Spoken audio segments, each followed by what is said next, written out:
एक दोहा है, मानवता मन राखी करुणा दया अपार, मानव सेवा साधना मानवता का सार। मानव की प्रवृत्ति हमेशा स्वयं के लिए साधनारत रहने की रही है, लेकिन समय की इस यात्रा में अनेक ऐसे उदाहरण हैं जिनके लिए कर्तव्य या मानवता सर्वोच्च मूल्य रहे हैं। आज ईश्वर की कृपा से ही हमें विद्वत जनों के इस सुसमागम में उनका स्वागत करने का अवसर मिला है, जिनकी बदौलत आज लाखों युवा सुनागरिक बनने की सफल कोशिश कर पा रहे हैं। आपने बिल्कुल सही समझा, मैं जिनकी बात कर रहा हूँ, जिनका जीवन प्रेरणा पुंज है, जिनकी बातें मन में नई चेतना का संचार करती है, जिनका समर्पण हर वर्गीकरण से ऊपर उठकर उस प्रत्येक प्रतिभा को मंच देना है जो मार्गदर्शन के अभाव में लक्ष्य के तले दब जाते हैं।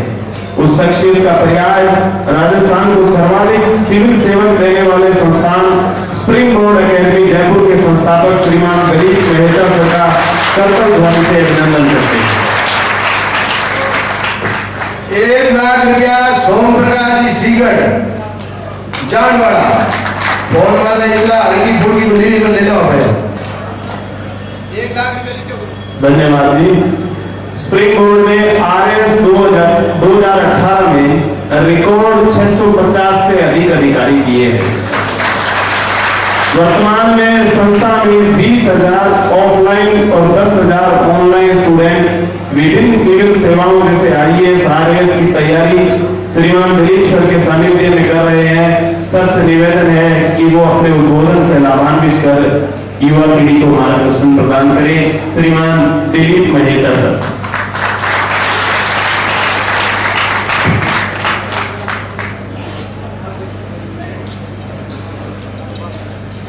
गुरु जमनेश्वर भगवान को नमन सर्वप्रथम तो, और उसके बाद गुरु जमनेश्वर भगवान की निर्वाण भूमि बालासर को नमन, और फिर मैं आदरणीय गुरुवर सच्चिदानंद जी महाराज का अभिनंदन करूंगा कि आपके इन प्रयासों की वजह से ये जो परंपरा शुरू हुई है युवा महोत्सव की, जो समाज के युवाओं को सही दिशा दिखाने में महत्वपूर्ण भूमिका निभा रही है, तो इस आपके इन प्रयासों को एक बार फिर से नमन और अभिनंदन। देवेंद्र जी जोड़ियाली अध्यक्ष महोदय, अखिल भारतीय विष्णु महासभा के अध्यक्ष, आपने मुझसे बहुत ज्यादा वैसे रिक्वेस्ट की, मुझे सॉरी थोड़ा क्या कहूँ, मेरे पास शब्द नहीं है। आपका अभिनंदन। आपके प्रयासों की वजह से जो विश्व महासभा जो है इतने अच्छे काम कर रही है। मेरे स्टूडेंट्स मेरे साथ थे और आपके प्रयासों के बारे में उन्होंने मुझे बताया कि हम मुकाम धाम में गए थे, तो वहाँ के आगे का जो सौंदर्यीकरण किया गया है, जो फुहारे वगैरह लगाए गए हैं और जो प्रगति मुकाम धाम की हुई है आपकी अध्यक्ष बनने के बाद, इसलिए आपका भी अभिनंदन। किशन लाल जी का भी अभिनंदन करता हूं कि आपके इन प्रयासों की वजह से जो है आपने जो गेट का निर्माण करवाया और अभी भी जो पूरा भंडारा लंगर का खर्च आपने वहन किया, और इसके साथ ही मंच पर बैठे हुए युवा आप लोग रोल मॉडल हैं समाज के, और उम्मीद करता हूं कि आप सभी लोग जो मेरे सामने विराजे हुए हैं पिता समान, जो बुजुर्गगण हैं, माताएं हैं, बहनें हैं और भाई युवा जो हैं, उन सभी आप लोगों का भी अभिनंदन, जो कि और आप सभी का एक बार फिर से अभिनंदन करूंगा कि आपने मुझे इतना सम्मान दिया। ये मेरा सौभाग्य है कि आज मैं यहाँ आया। यहाँ आके मुझे बहुत ज्यादा अच्छा सा महसूस हुआ, क्योंकि यहाँ अधिकतर जो वक्ता थे सभी समाज को लेके चिंतित दिखे मुझे, और कमोबेश हर वक्ता ने जिन्होंने भी कहा, सबने एक बात पे सबसे ज्यादा बल दिया, और वो था संस्कार निर्माण। कि समाज को इस समय अगर सबसे ज्यादा किसी चीज की जरूरत है तो वो संस्कारों की जरूरत है, संस्कार निर्माण की जरूरत है। और इसके प्रति जो चिंता देखी गई और इसके प्रति जो उत्सुकता और जिज्ञासा देखी गई, तो निश्चित रूप से हम भविष्य एक अच्छे भविष्य की कल्पना कर सकते हैं, जो कि एक ऐसा समाज का निर्माण करेगा जिसमें हर व्यक्ति संस्कारित होगा और समाज को नई दिशा देगा और समाज को आगे बढ़ाएगा। तो सबसे पहले मैं युवाओं को संबोधित, चूंकि ये युवा महोत्सव है, तो युवाओं को संबोधित करते हुए मैं ये कहूंगा कि आप उम्र के उस सबसे अच्छे पड़ाव में हैं, क्योंकि जो युवावस्था से जो पहले वाली अवस्था होती है, बचपन की अवस्था होती है, वो भी इतनी ज्यादा अच्छी नहीं होती है। और जैसे कि यहाँ संयुक्त परिवार की चर्चा भी चली, तो छोटे बच्चे होते हैं तो उनको सारे लोग कहते हैं तो पानी लोट बंगला दे दे, तो वो काम करते हैं, दिन भर वो काम भी कहते रहते हैं और आए हुए कोई न कोई एक दो थप्पड़ भी जो है वो मारते रहते हैं। हालांकि उस थप्पड़ में भी थोड़ा लाड होता है, पर वो बच्चे को उस समय समझ में नहीं आता। उस समय ये लगता है कि मैं जल्दी से जल्दी थोड़ा बड़ा हो जाऊं, ताकि दो चीजों से मुक्ति मिल जाए कि एक तो आया गया जो भी जो है मुझे थप्पड़ मार देता है, और दूसरा कि जो घर में जो ही काम हो तो ये कर ले, ये कर ले, ये कर ले, हर बड़ा उसके ऊपर अधिकार मानता है। तो इसलिए वो इतनी ज्यादा अच्छी नहीं होती। और फिर उसके बाद जब प्रौढ़ावस्था आ जाती है तो जिम्मेदारियों का बोझ इतना ज्यादा खुद पे आ जाता है, तो वो भी उतनी अच्छी अवस्था नहीं होती जितनी अच्छी अवस्था युवावस्था होती है। और युवावस्था का महत्व जो है वो आप अभी नहीं समझ रहे हैं, लेकिन आप जब बड़े हो जाएंगे, जब आप 60 साल के 70 साल के हो जाएंगे, तब आपको उसका महत्व पता चलेगा कि युवावस्था का महत्व कितना ज्यादा होता है। क्योंकि 90% लोगों को जो बुजुर्ग हो गए हैं उनको अफसोस होता है कि उन्होंने अपनी युवावस्था का जो समय था उसका सदुपयोग नहीं किया और उस समय सही दिशा नहीं पकड़ी, इस वजह से आज यहाँ है। और वो ये इमेजिन करते हैं कि मैं कहता हूँ कि सभी लोगों को अगर एक और मौका दिया जाए कि आपको वापस युवा बना दिया जाता है, तो निश्चित रूप से हर व्यक्ति चाहेगा कि उसे एक बार फिर मौका दे, और अगर उसे युवा बना दिया जाए तो वो जीवन को नए आयामों तक ले जाएगा और वो बहुत सारी जीवन में उपलब्धियां हासिल जो है करेगा। तो आप युवा हैं, युवा होने का महत्व समझें। ये अवस्था जो है वो तय करेगी कि आपका भविष्य कैसे होगा, और वो तय आपको ही करना है। कोई भी युवा आप अपना जो व्यक्तित्व निर्माण होता है, जैसे अधिकतर वक्ताओं ने सभी ने कहा कि संस्कार निर्माण का काम जो है वो माता पिता का कर्तव्य बनता है, और माता पिता को संस्कार निर्माण पे बल देना चाहिए।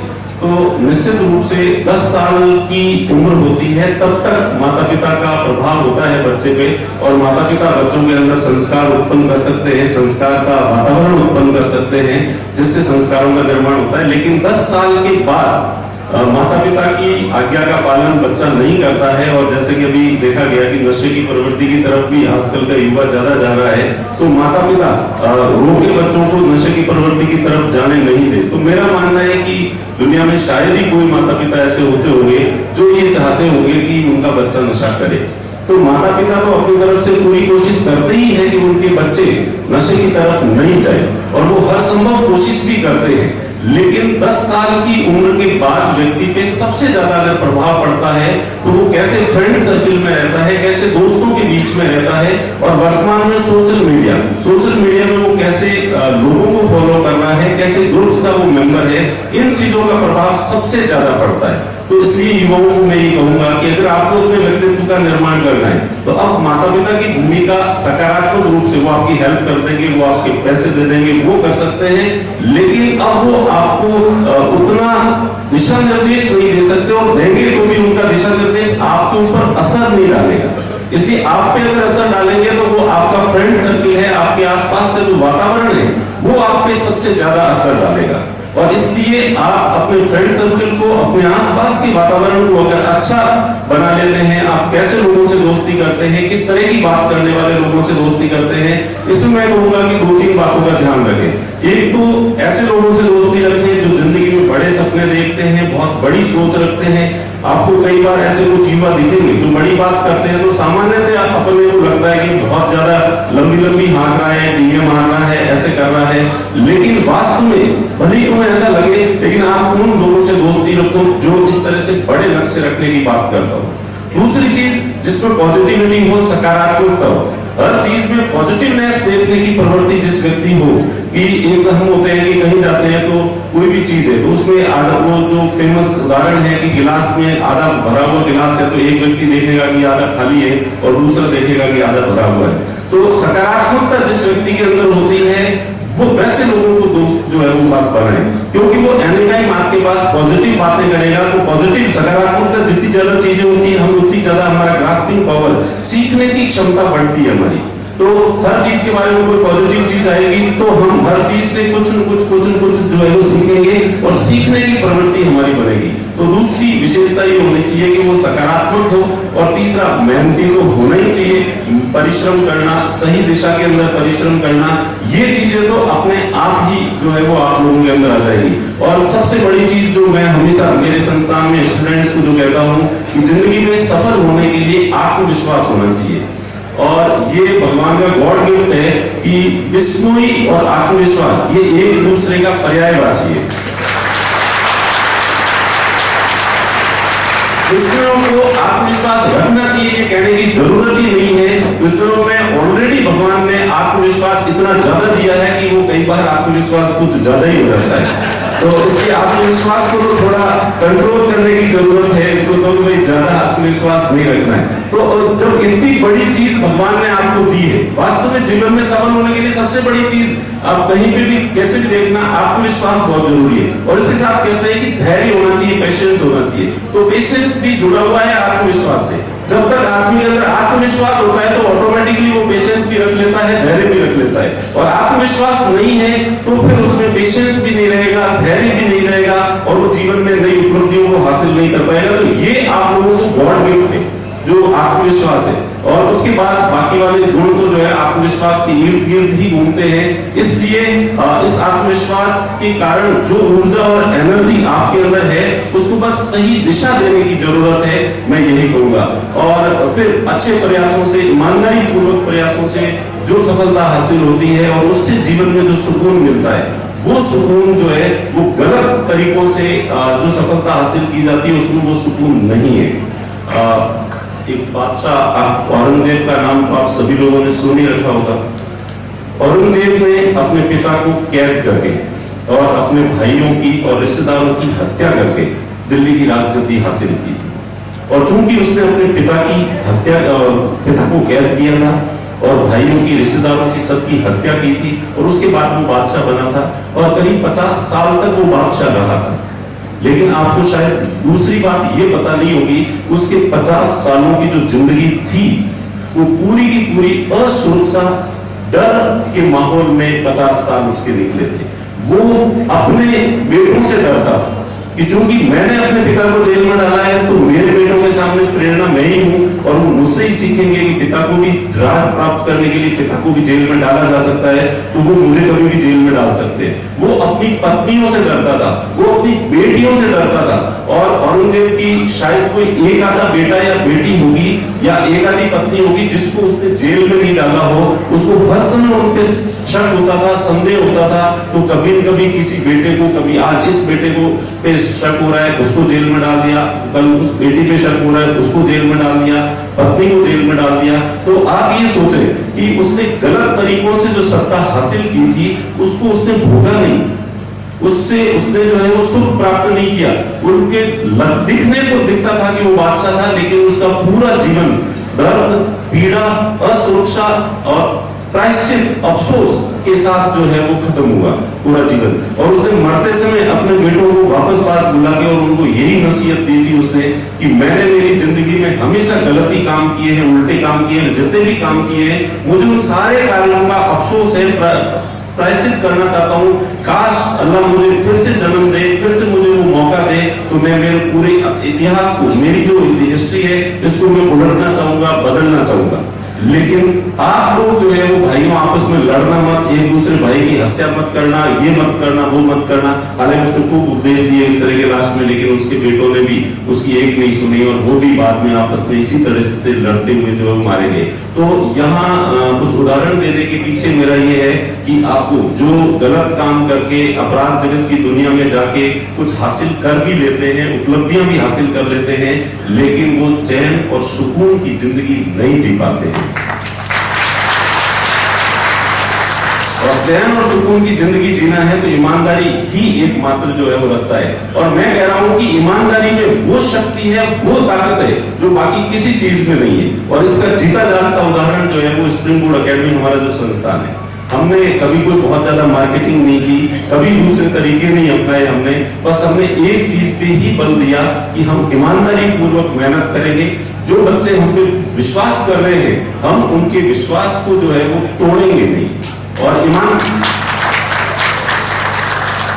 और वो ईमानदारी की ताकत ही हमारी ताकत है कि आज हमारी जो ये स्थिति है, और आज न केवल हमारे पास ज्यादा स्टूडेंट्स हैं, बच्चे हैं, बल्कि लोगों के दिलों में हमारे प्रति प्यार भी उतना ही ज्यादा है जितनी लोकप्रियता हमारी है उसके बराबर। अदरवाइज क्या होता है कि समाज में कोई भी व्यक्ति या संस्थान तेजी से अगर प्रोग्रेस करता है तो उससे नफरत करने वाले, उससे ईर्ष्या करने वाले लोग इतने ज्यादा हो जाते हैं।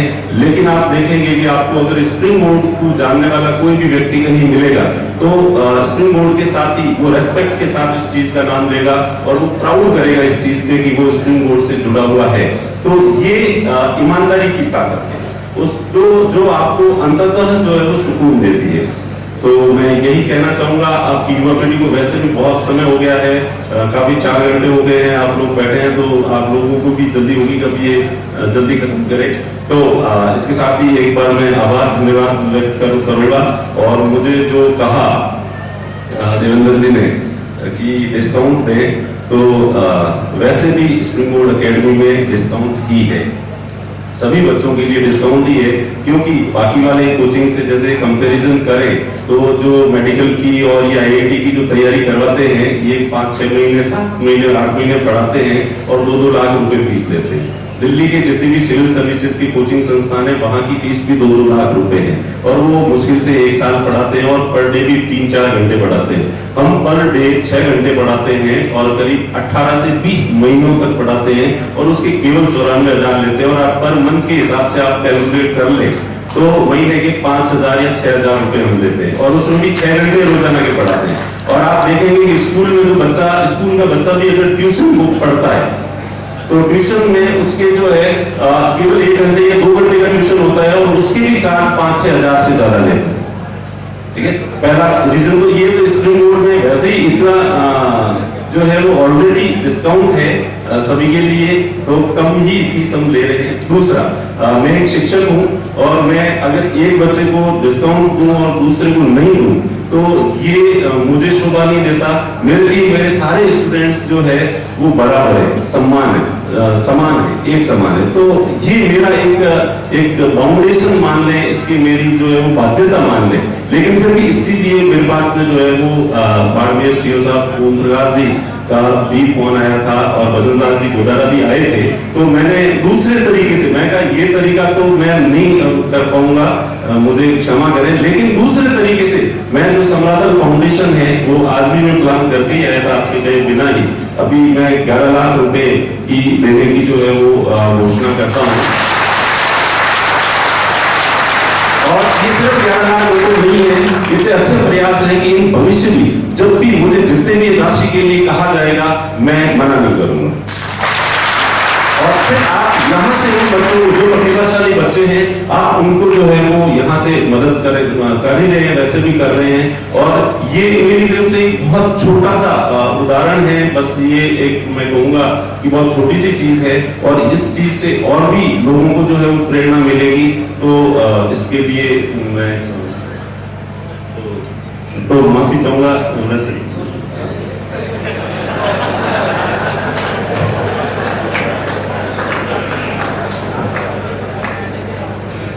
सर 11 लाख तो मेरे धारा संस्थान दे दिए, पर थे तो बहुत बड़ी बात है।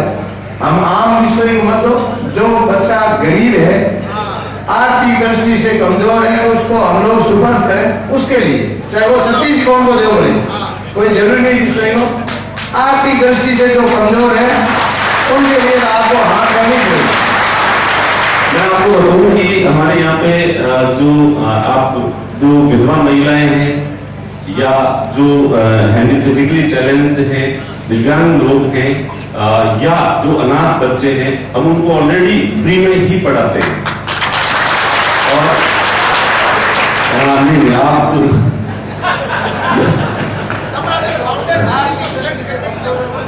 हाँ बिल्कुल बिल्कुल उनके लिए जो है, हाँ उनकी मदद कर सकते। तो इतना कह के मैं अपनी वाणी को विराम देता हूँ। बहुत बहुत धन्यवाद। आपके कोई वचन में पावन जुड़ा है।